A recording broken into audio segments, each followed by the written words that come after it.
Yeah, it's our pleasure to invite Rong and Daniil from Reactive Network, the CEO and CTO, to give us a deep and broad coverage of their recent work. So they are talking about smart contract automation and its game-changing implication. And yeah, this event is organized by Decentralized AI Institute and co-hosted by Toronto DAO. Yeah, so now it's yours. Thank you. Thank you so much, EC. Uh, good morning, good evening to everyone, depending on where you're from. But my name is Wong, and we have Daniil here with us as well. I'm the CTO. I'm the CEO. He's the CTO of Reactive Network, and actually, in terms of deep diving, I think a lot of it will be done by Danny himself. What I do have though, if you see on screen, I think is on, I would say, a broad overview, a bit of the technical stuff as well, and I think EC will also share more about the later half of this today's sharing. But I think it's supposed to be, we're happy to take any questions EC himself, Chris, or anyone else in this call might have questions too, and I think it's supposed to be more free flowing. Um, but without further ado, perhaps I can jump straight into Reactive first. What is this all about? And so on. Some of you might have heard about us. And thank you so much if you have. If you haven't heard about us, that's okay. I would want to actually share more about what is this whole thing all about. Reactive Network, we call it the interoperable execution layer of blockchain. What does this whole thing mean? Um, it actually started from this as a problem statement. Some of you might have seen this before because I've done presentations about us. But each time I do it, I'm assuming this is the first time you hear about us. So I like to take I always start from like the basics and it goes up to something a bit more complicated. But this is the beginning. And this is still, I would say, vastly the experience of all Web3 developers, unless you're using Reactive right now.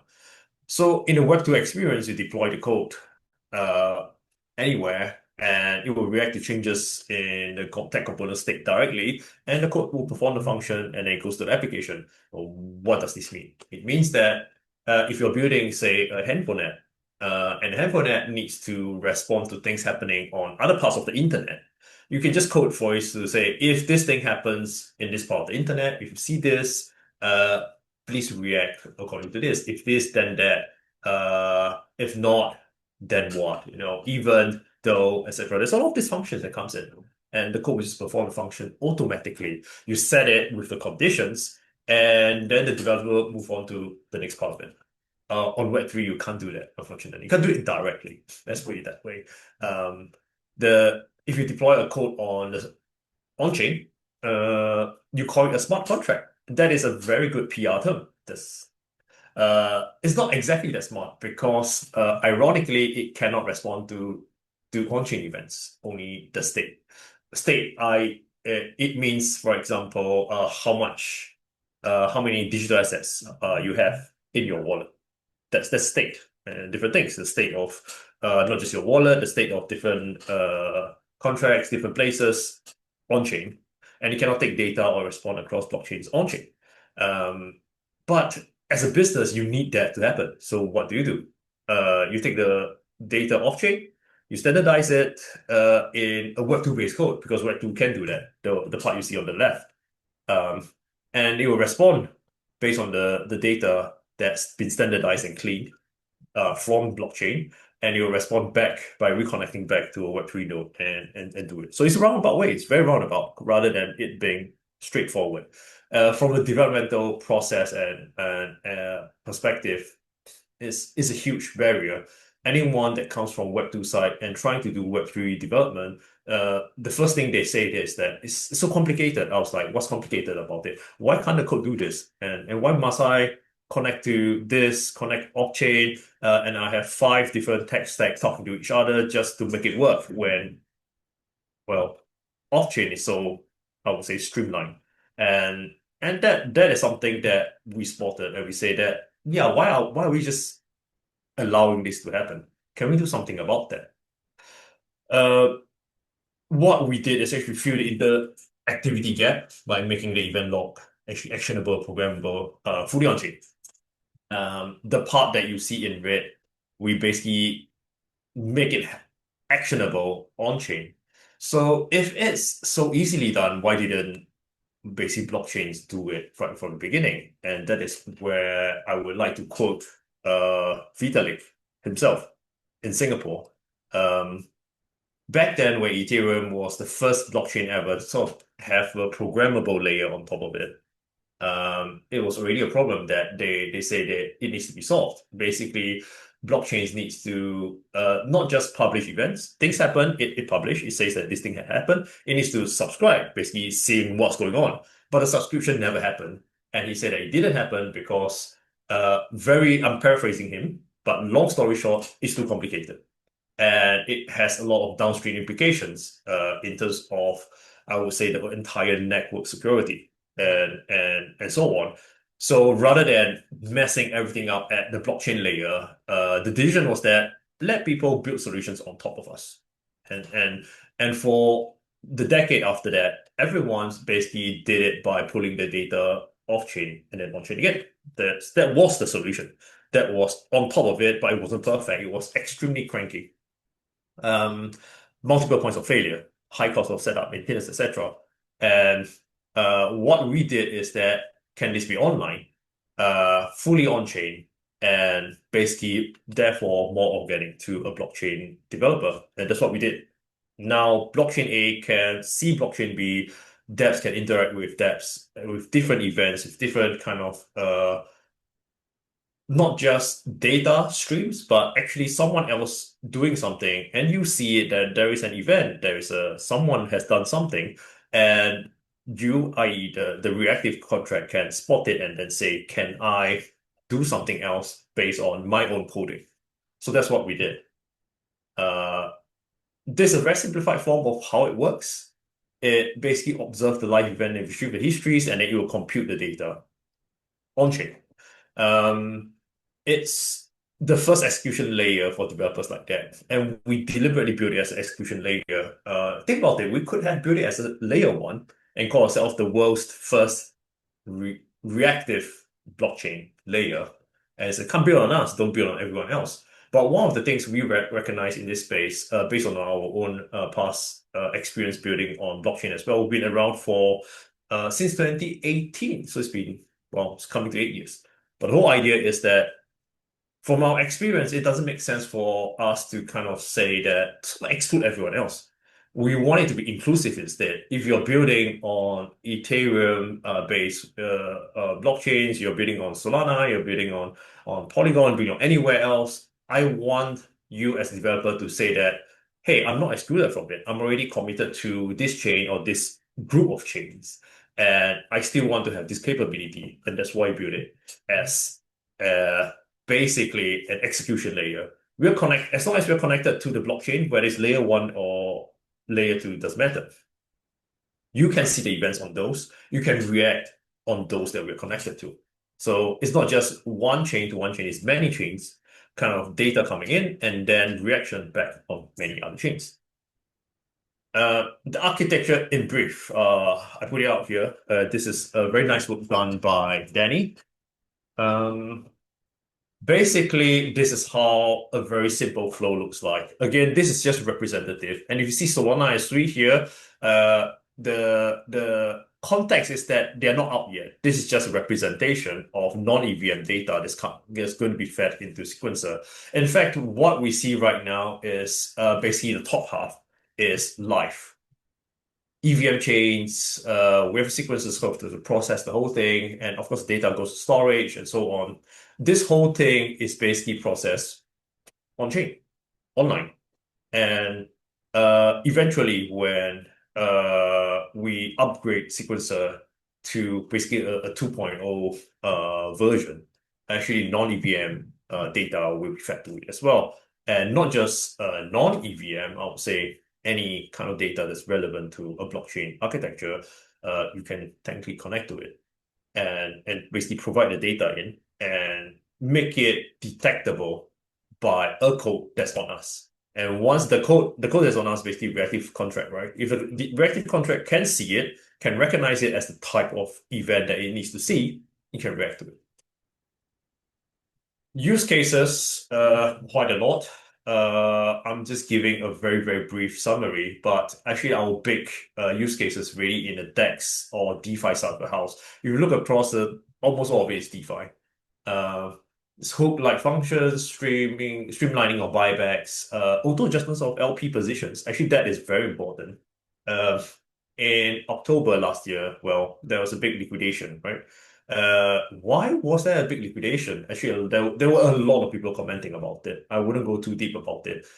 But it all started from, well, whales, what we call whales, big players. They start liquidating and they push. And if anyone's on options even, that's where you get liquidated very, very quickly. LP positions, you can extend it to actually lending position as well, liquidation protection, the next part. These two, I would say that the fundamental principle behind it is very similar. You can auto adjust your LP positions, but that means you can also protect your liquidity in terms of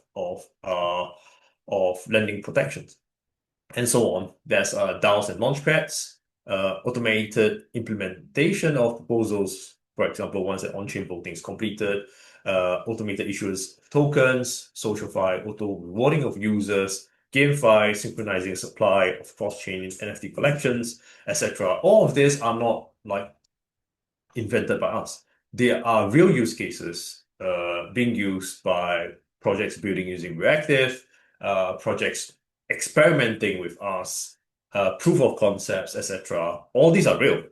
It's out there. It's possible by us. If you don't use Reactive, your data has to pull to an off-chain code. You have to rely on a lot of third-party infrastructure to make sure that your setup works. And if any of these third-party infrastructure goes down, for example, because AWS goes down, something else, when maybe their server has a power outage, your platform goes down and your business suffers. And what we are trying to do is really make sure that, hey, we are on chain, which means we're decentralized in terms of our architecture.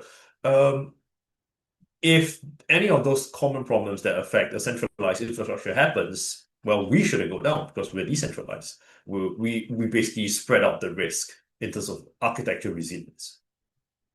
Um, this is something that I kind of want to paint for people. The future for Web3. So right now, reactive smart contracts, we are the first step towards a more secure and organic blockchain ecosystem that's more true to its roots.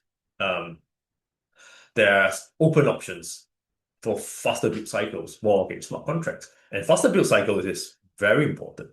Um, I was talking about if you don't use reactive contracts, you're going off chain and then coming on chain again, and there's like four or five different architecture talking to each other. Some on chain, some off chain, some indexing in between. And each time you need to upgrade your platform, version 1 to version 1.1, you're not even going to version 2 yet.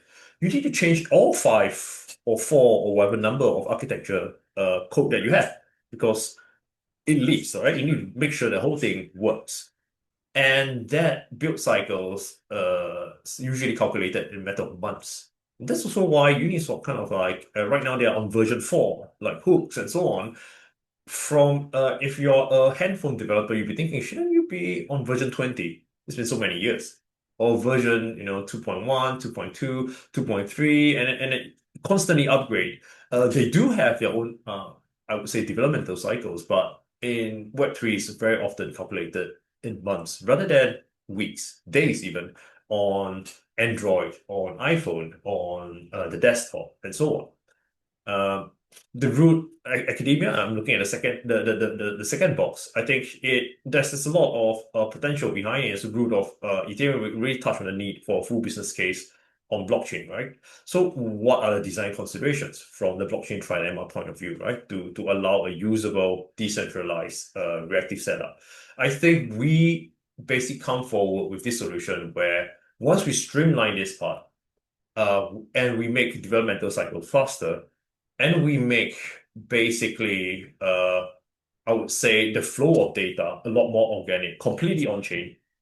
It sort of unlocks a lot more options for the rest to come in and say that, okay, now I can upgrade different parts of the blockchain architecture. Not everything can be done, I would say, on-chain. Some parts will still be off-chain, but at the end of the day, I think we're making it a lot more resilient. Kind of addressing, or we want to play a part in what, for example, Ethereum and Vitalik has been talking about, in terms of decentralizations, in terms of DApp and so on. Institutions-wise as well, there's possibilities for fintech, fund transfers, derivatives, and the more we talk to them, the more we realize as well, they usually prefer white label or decentralized or both kind of solutions. They don't like to rely on external tech providers because again, it's a risk. And especially for institutions, they cannot afford for any downtime, anything that goes wrong. And that's something that is kind of a bit of open questions, but also a little bit of the future direction that we're going towards. Um, I would like to leave this just on screen. Kind of, if anyone's interested, we have a debt fund. You can come apply for projects. We actually give grants up to 10K, or for further investments and so on. And we have links to a network of VCs. You know, if you're good, eventually we collect enough of these projects and you've all completed your milestones on that fund, and you're ready to actually kind of have a presentation to VCs. Actually, as part of the program, we'll kind of have a pitch day to them. Right now, we're also running two separate collaborations. One is actually a Web3 internship bootcamp with Eve Panda. It's a bootcamp for beginners in a Web3 kind of developer career. It's in Chinese, but you don't have to be Chinese to do it. You can, Google Translate the page and you kind of navigate it around. At the end of the day, when you're building on Web3, you don't code in Chinese characters, right? You code in your coding language. Go ahead and try it out. And they actually have a very comprehensive program, but of course, we do say that the program itself is run in the Chinese language because it is meant for Chinese speakers to kind of just try it out. Uniswap Hackathon is something that we are working with as well. If you want to work sort of in an incubator program, I think the application I think has just ended. But you can take a look at the sites. You can look at some of the challenges, etc. You want to work with Uniswap, Vision 4 hooks. You want to try using Reactive. Actually, a lot of the examples, a lot of the things, you can see it even if you didn't sign up for the hackathon. So this is like these three things I just put forward. And I will end off my presentation here. I think I took about 15 minutes. I think the rest of it is really a lot more about interaction, questions, and also I'm not sure if Danny he has some points you want to raise in terms of what I said as well.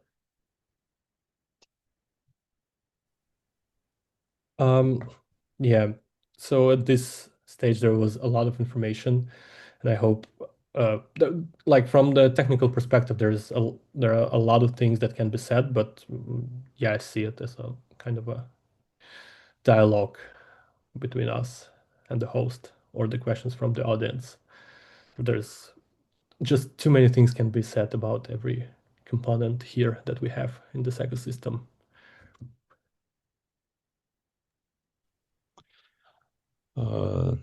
Yeah, let's see if there are questions. Yeah, actually, I have a question. I actually once talked with Runkai a little bit. So you are naming yourself reactive. I wonder if you can do something proactive. That's a good question.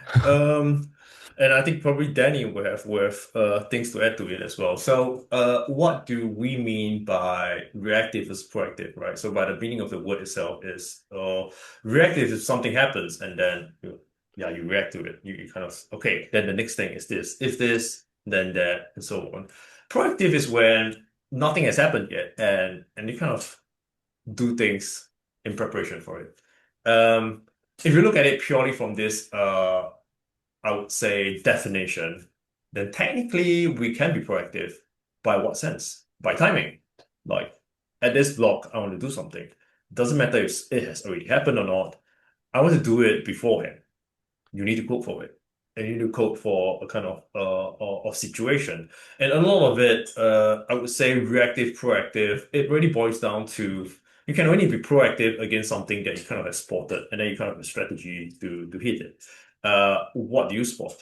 Uh, it might build up to a certain pattern, but the threshold, like the danger signal has not happened yet. You're looking for leading indicators, not lagging indicators. And the leading indicators, again, they are events that can be found on us. How you code for it is completely up to you as a developer, as a business, and your business case. Uh, I think from a technical standpoint, Danny might have more things to add.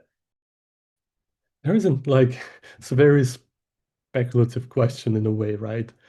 Uh, Depending on what we call like reaction. If the reaction is something, that we execute a function on another blockchain, if this is what we call reactive is one thing.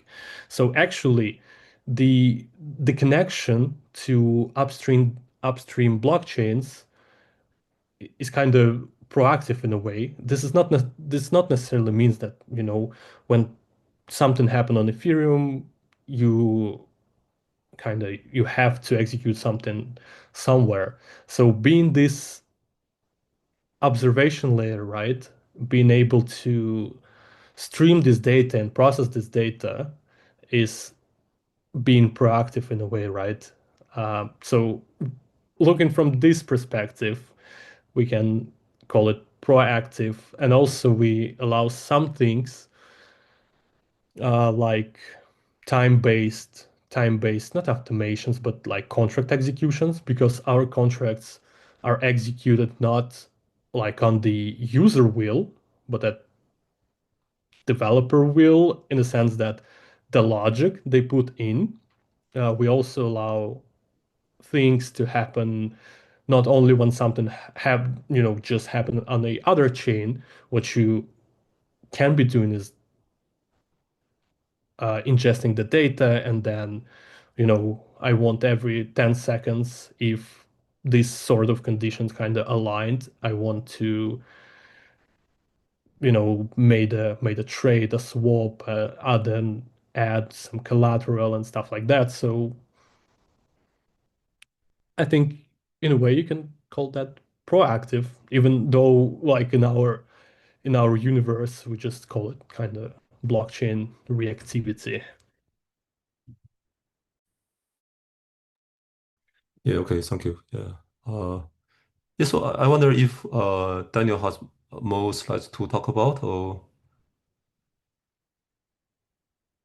I mean, if all those slides, do you have more Yeah. uh I think it's just this deck of slides. I think the new is sort of like because as CTO he would like a lot more for back and forth interactions as well. See if there's anyone with deeper technical questions.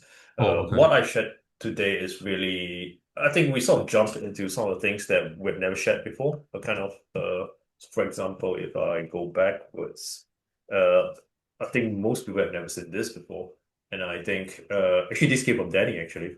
This came from him. It's really a very simple diagram, but it kind of shows where everything is, how we do it, and so on. I think some people might have deeper questions about certain things related to our architecture, etc. Actually, that's also where he would be quite happy to share more.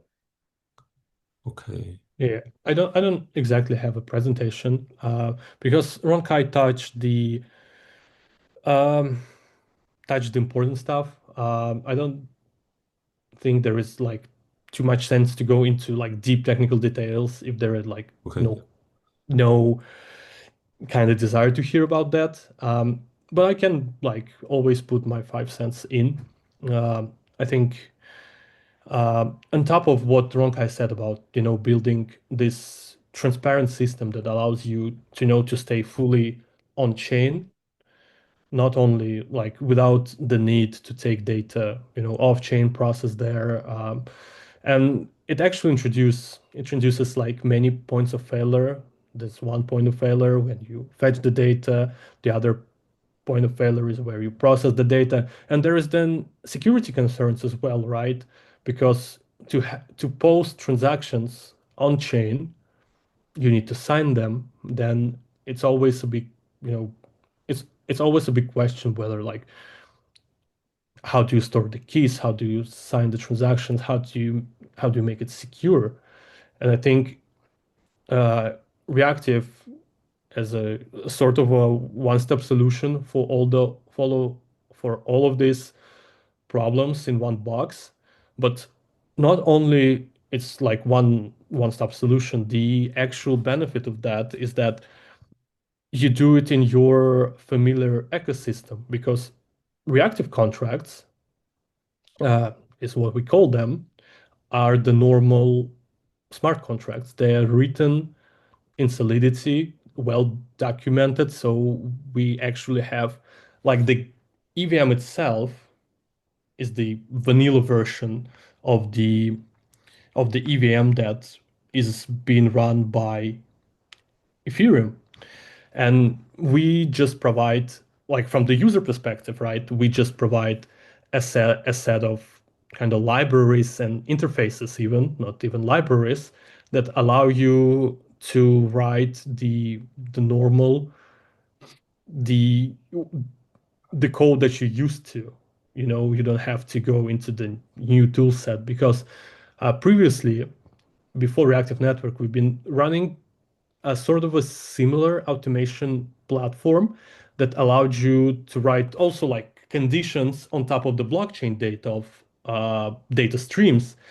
Like if price of X is dropped below Y, then send a notification or execute something, or if this then that, but fully off chain. And the real barrier there was that we were funny enough to invent our own like domain oriented language that was like very very simple, but people were always like, it's a new tool, and there is always some limitations and new things to learn, and people are quite busy.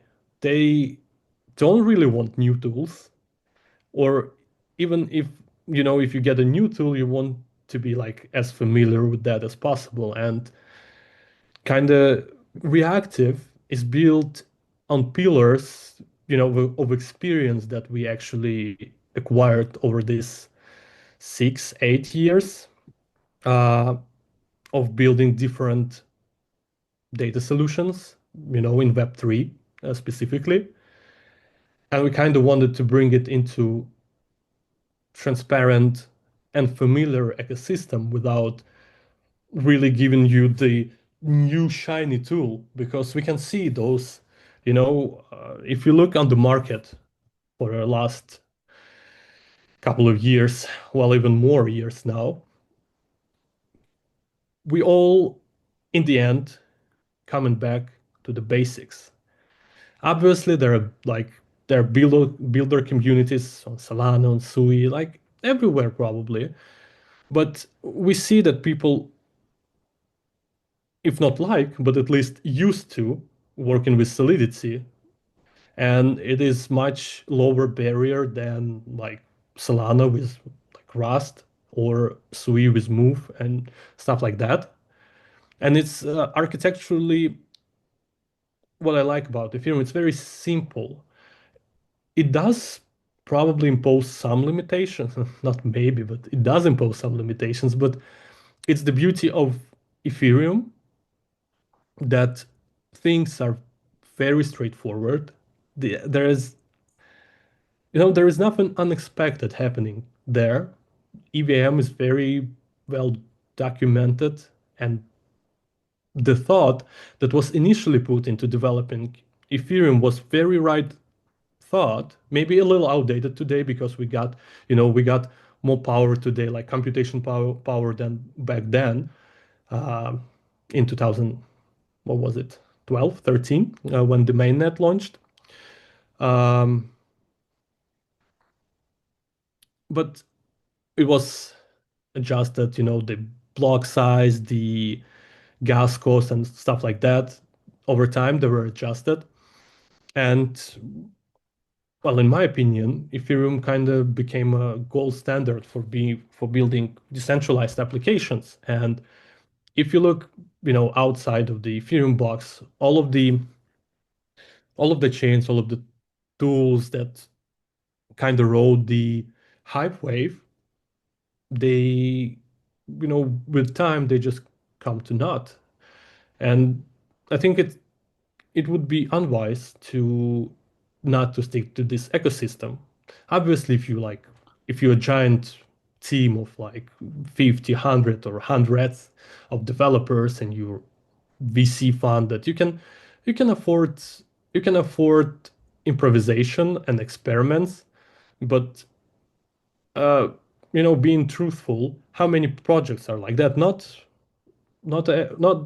everyone, not at all. Like many things, they do start at hackathons or like in the basement of your mom's house, like things like that.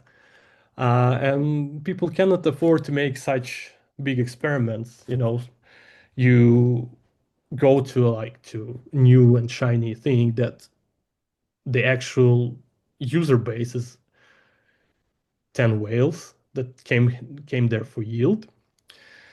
Um, so I think what Reactive provides is very essential in the market like today, and in my opinion, in for years to come, because I think we are stuck with Ethereum for a long time, especially now when I think they made all the right steps, and we can actually see how the like scalability and execution capabilities improve over time, and how much action is actually made on that. Because looking back into the like last 5 years, there are two things that we really talk about. Is one is the adoption, and the other one is the user experience.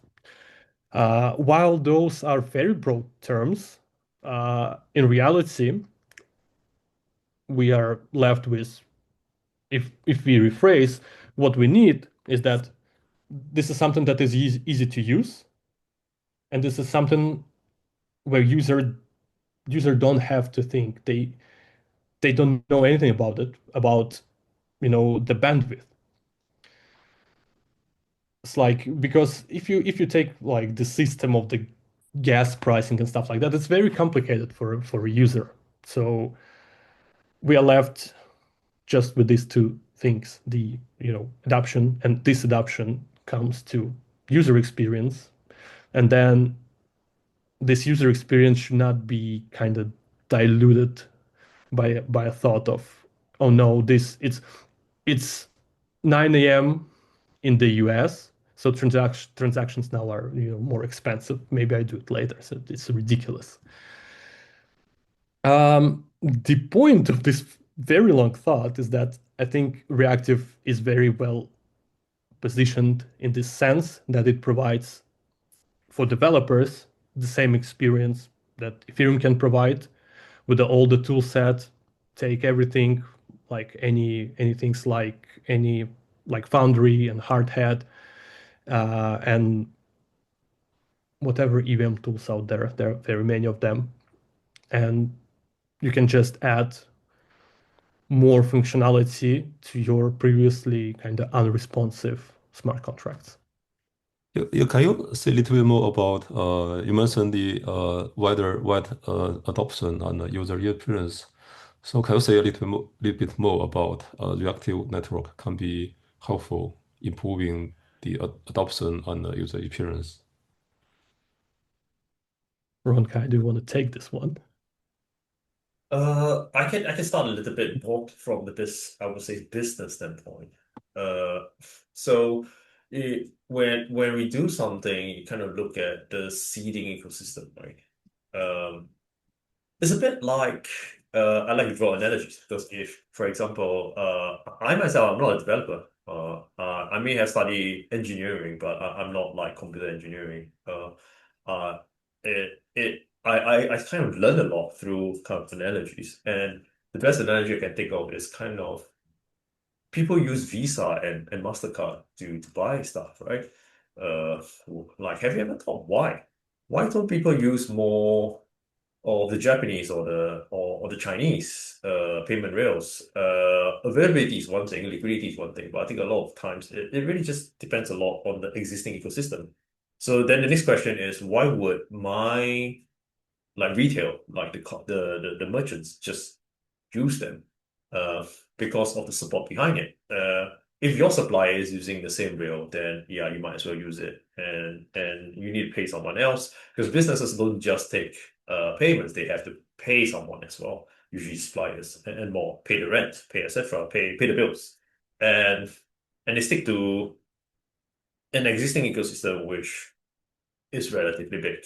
I would say that for EVMs in general, the same thing applies, but from a developer sense. The tools are there. The amount of Web3 developers are there. So the ironic thing is, for example, Solana codes on Rust, and actually Rust is a Web2 code. So the theoretical is that hey, maybe there's even more Rust developers out there. But our experience just working on Rust, for example, is that Web2 Rust developer doesn't equate to Web3 Rust developers. It's a lot of difference. There's a lot of like additional skills you need to pick up. And so that in the end, the pool becomes smaller of pool of talents. The pool of developer tools becomes smaller. The pool of kind of linking things up becomes smaller. And not just that, your addressable market is smaller because uh, I think that's also part of the first comer advantage for Ethereum. Like they want first, and so they build up a huge amount of liquidity, not just on them as a layer one, but their layer twos as well, and so on. And the other EVMs that are basically to a developer is the same. It's very easy to kind of bridge assets and liquidity and data from EVM to EVM and so on. I think that probably is key to it. Ethereum has its own problems, its own limitations, what Daniil was talking about. But at the end of the day, a lot of this business needs, I think, triumphs over a lot of other stuff. To add to that, actually, like this is a sort of a business perspective on that, but from the developer perspective, obviously, when we talk about reactive in this big picture of user adoption, and because reactive is not directly B2C product, so we don't expect, not impossible, we don't expect people to come and deploy their protocols like their dexes, their launchpads, their like lending protocols. We don't expect them to actually deploy that on us. But what we give to the developers is the ability to build more flexible applications. This is one, and this is very important because reactive actually allows you to plug in new functionality into the existing applications. I think we have a question.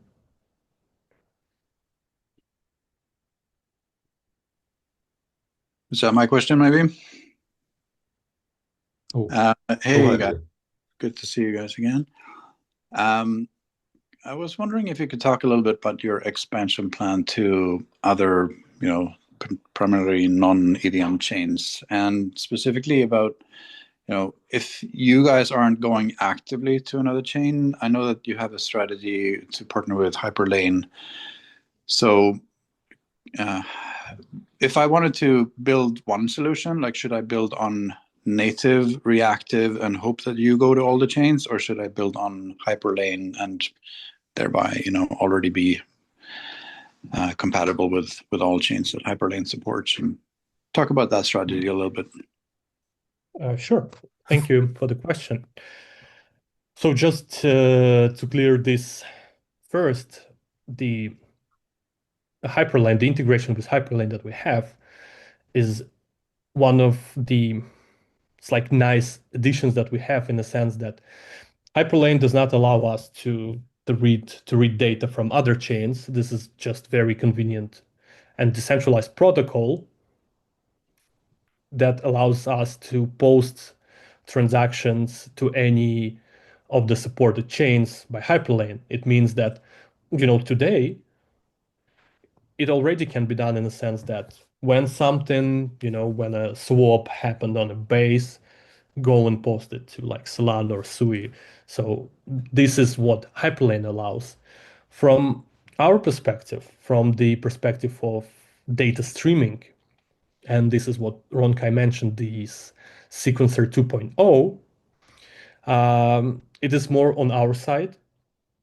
And this is the development that we, focused on, is the ability to bring data from other chains, be that EVM or non-EVM, into reactive in very like consistent and ordered, which is also very important way.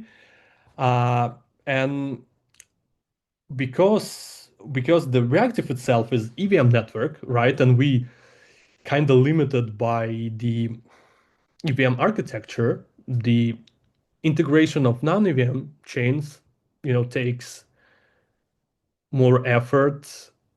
And not that it takes more effort, which is obvious, it takes a little different approach because this data that we take from the other chains is in very wild format for EVM. So this is, you have one like even structure on Solana, you have different like on Sui, because there you have a program and inside you can have like customizable data types, which like EVM doesn't really allow, especially with the events. So our goal here is to build a system that can pipeline these three formats of data, allow us to transform it into like EVM like events, because they do allow that, because in reality, in the inside of the event itself, in the data field, you can put like pretty free format data. So our goal is to streamline uh, the requirements and the validation of like incoming data and give the ability to feed this data into like EVM-like format that reactive contracts then can easily read and then send transactions, send actions to anywhere, whether like either that we support or Hyperlane support or any other GMP that might be integrated in the future. Either we integrate them, they integrate us, irrelevant.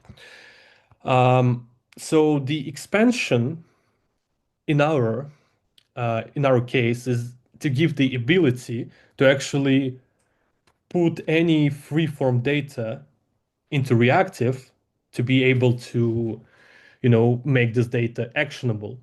Because Ronkai, if you could, go back to the slide with the sequencer. Yeah, thank you. So here in this example, right, of non-EVMs, we have Solana, Sui, other non-EVMs, doesn't matter. But in reality, what we want to give ability to do is to put any sort of information into reactive to make it actionable. This is kind of like a interesting gray territory between, actually data being, verifiable, decentralized, but many things come down to the use case and the importance of these things. These things, I mean, like the this decentralization. So what we want to do for the further expansion is to give this mechanism to put any sort of unstandardized data into our EVM-like structures. So then you can process it in any way and make it actionable. That can include not only, data from like pum.fun, it can also include like the data feeds or any sort of, connections between Web 2 and Web 3. So, well, I think I hope that answers your question to some extent. If I may add to what Daniil was saying as well, going back to the issue about hyperlane, Hyperlane can view it as kind of basically a one-way street. Like data in terms of intake on our side of the house is still limited to only basically chains we are organically connected to. But your reaction, like your reactive contract, when it needs to react somewhere. Hyperlane is possible in terms of like, oh, it can goes to not just those limited to us, but everyone else. When Sequencer 2.0 comes in, elevates this problem where, oh, I can only it's one way, but now it's not because now we can start taking non-EVM data. I guess that's the whole point about, especially if it's Hyperlane, you want to be able to gain access to a lot of still the bigger non-EVM chains. Sequencer 2.0 comes in to sort of solve this problem. But it allows a customizable feed. And the keyword is customizable because if we just wait for us to do each and every one of this thing, it's going to take forever. But we want to make it basically open source as well, where if you yourself need Sui, and we give you a developer kit for it, you can connect to the sequencer 2.0, you can do the connections, and there you have it. You have it both in and out. And of it being open source, it means that, well, anyone who starts putting in these kind of new connections, ideally we want you to be a state where everyone else can benefit from these connections as well. So that's the whole point. Obviously, we will come in more in terms of quality control as well. But that's kind of the next stage that we're looking at. Cool. Thanks, guys. And thanks for putting on this the show. I like it. All right. Thank you as well. Let me. Actually, I have maybe it's a general question. Yeah, this reactive network appear to be something pretty fundamental. You are trying to deal with states, and so you can make the. I think it's pretty. I think it's a cross-chain technique, right? But I'm thinking. So are you how to do you how to work with like the existing networks, for example, say Ethereum, Solana, those networks, or you can even be just by yourself. You even replace Ethereum and Solana those networks. That that's a Do you mean by I mean, do like you how to work with those networks, or you can be just yourself? I mean, uh, even replace Ethereum, Solana, those networks. You just by yourself and provide all the blockchain services to people. uh Or let maybe is let that let something long-term goal? Or I don't think you are doing that right do you now. mean like working together with say any of the so say for example Solana to to do what? I think that I mean, just trying to understand your question. is it possible you can even replace those say Solana? You just be yourself, work by yourself. You mean in terms of integrating with Solana or I mean, uh, does the reactive network has the capacity to work by itself without working with this I get Ethereum? what I mean now. Yeah, yeah. So like must we always be connected to a blockchain for us to work, right? Yeah, we how do I put it? Like our structure, we're kind of like a layer one at this point, but we don't call ourselves a layer one because our whole point is to be an interoperable as data execution layer. That was like at the beginning, I was mentioning we are an execution layer, which means the most value comes when we allow you to see the events from all the chains that we're connected to, react, and then back your reaction goes back to the chains we are connected to. Again, that's the most value. Danny actually hinted at it. He said that that doesn't stop anyone from actually building attacks on us. You can. And you can just use reactive contracts and do the whole thing. And whole thing just automate on its own. And you can run almost like a version of Uniswap on us. And it works on its own. Yes, we can. Um, there are implications to that, of course. I think what's the implication? The implication comes from our longer term plans. I sort of mentioned it in on Twitter yesterday.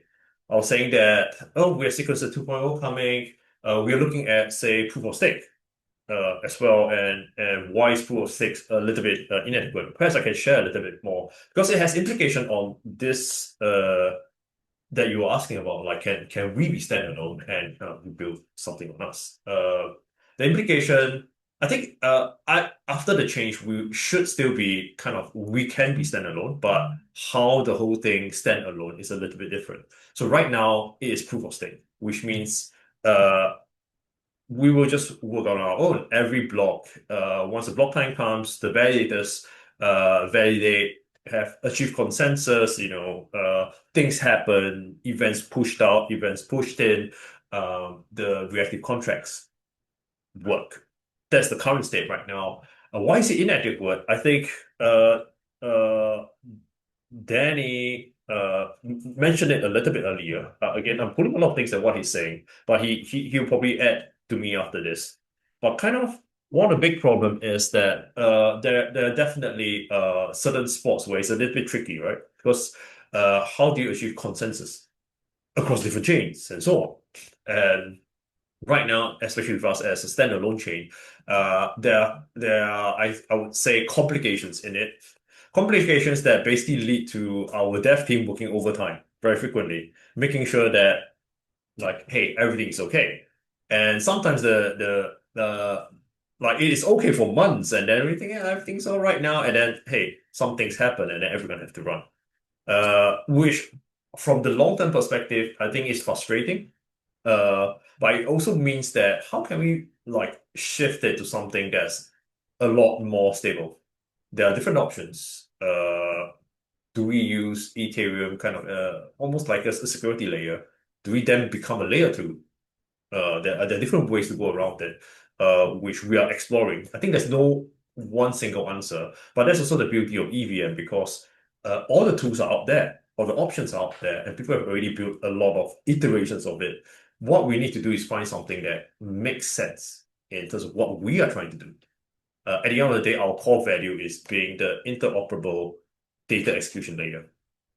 How we are like structured as, are we a layer one structurally, or are you a layer two structurally? Are we somewhere in between? Are we something completely new? At the end of the day, from the end user, and our end users are actually developers, and dApps, because the data is going back and forth.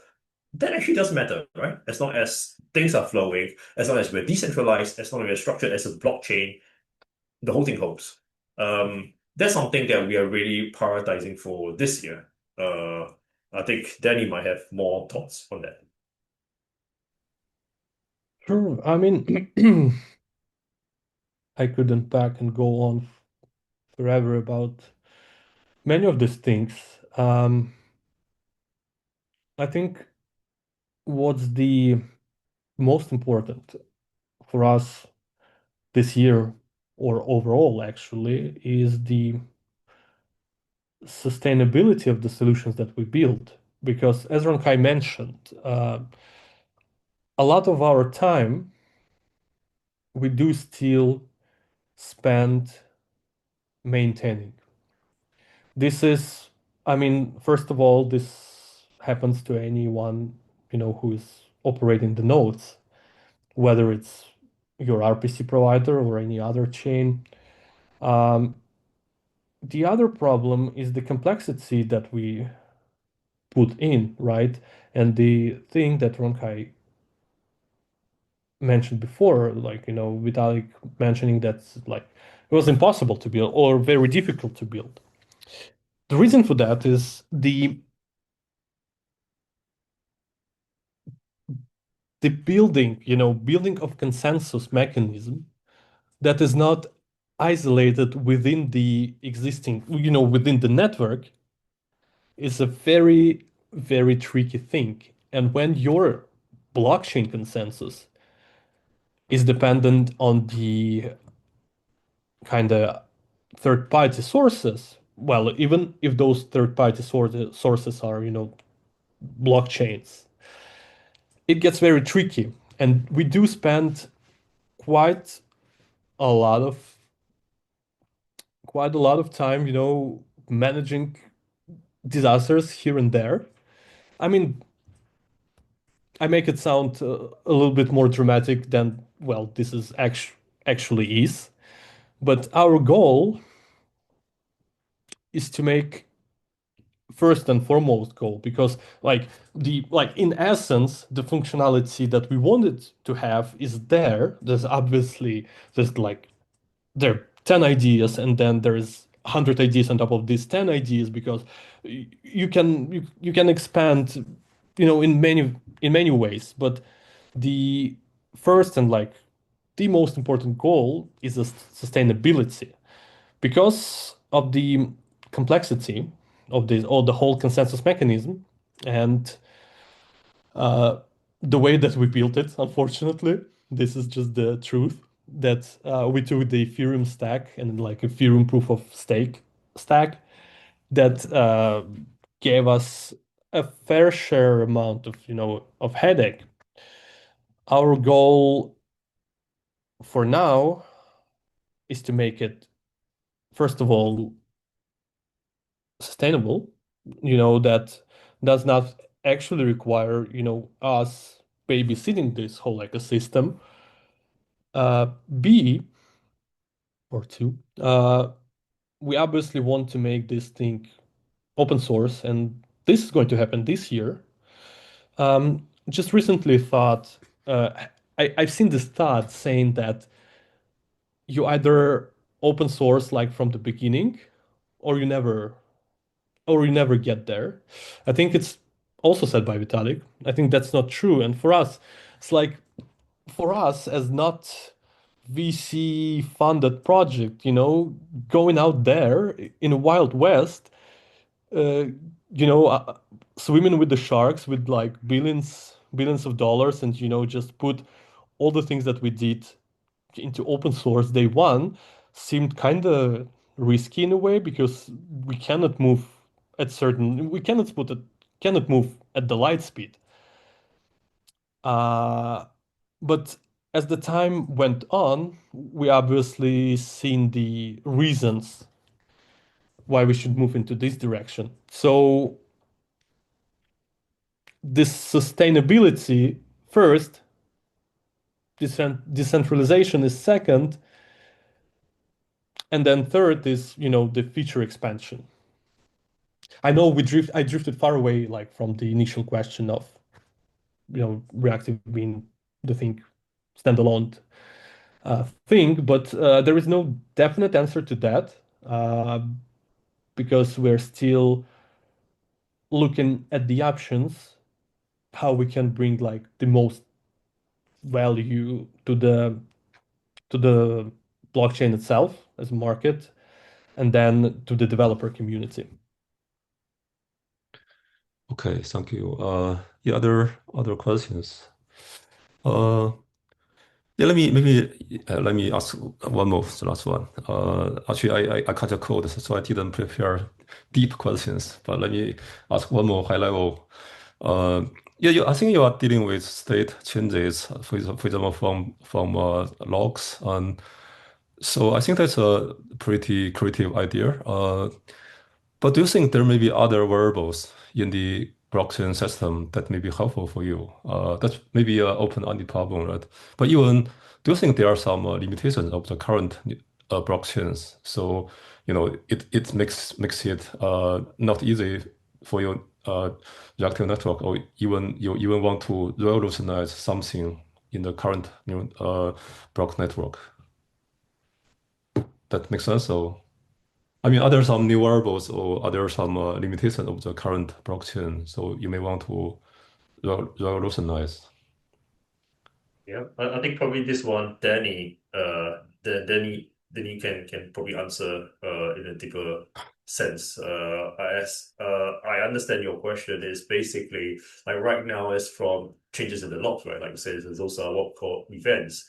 Are there different kind of things we can kind of detect?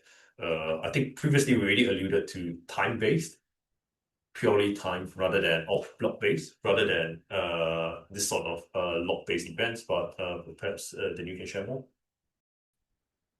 I actually can. It comes down back to sequencer.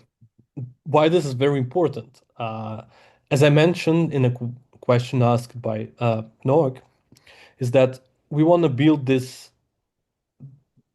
mechanism that can streamline any sort of data into EVM-like event log, right?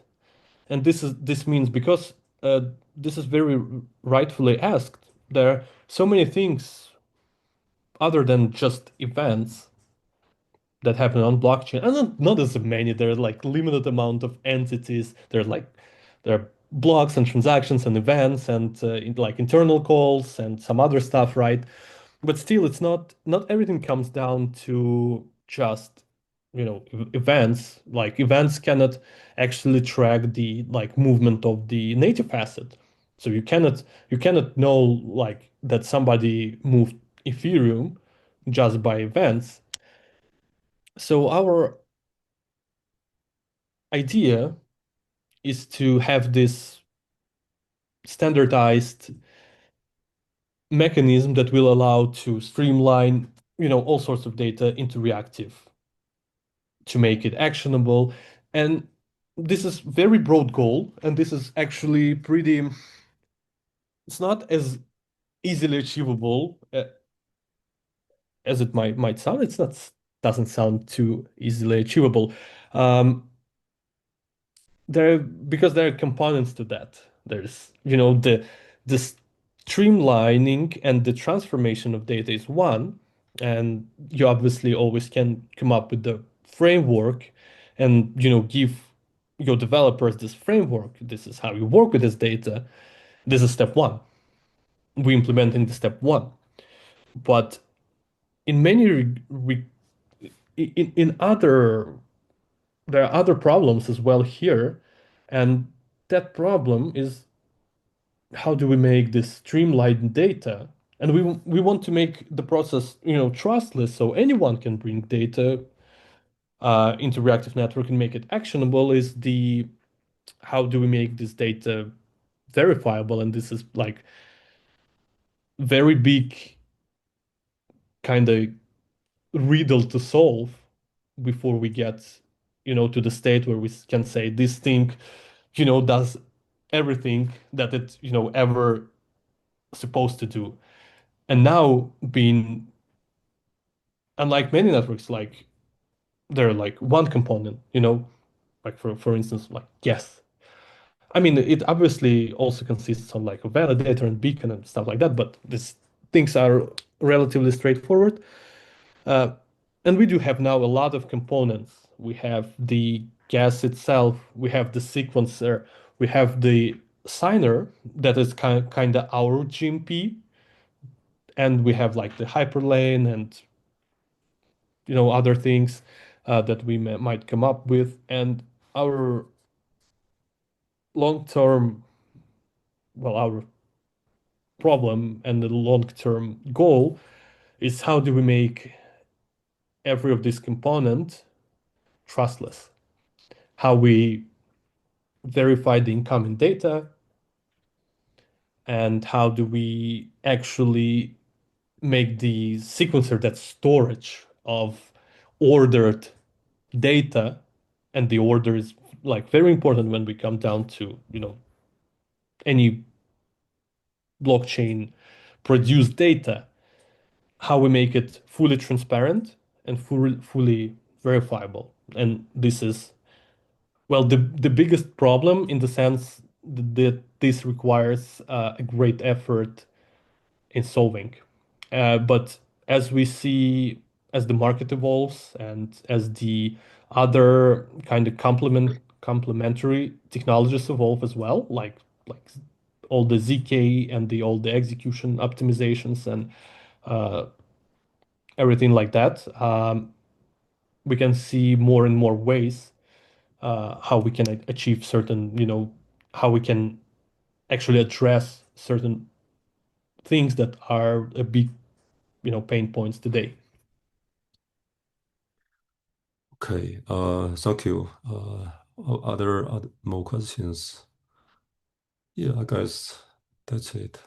So yes, thanks a lot for Renkai and Daniel for the wonderful talk and excellent discussion about this reactive network. I think that's something pretty cool in the near future and in the future. So yeah, thanks a lot. Thank you for having you us. for having us. Yes, Yeah, it's thank a you. pleasure to talk about reactive. Yeah. So bye bye.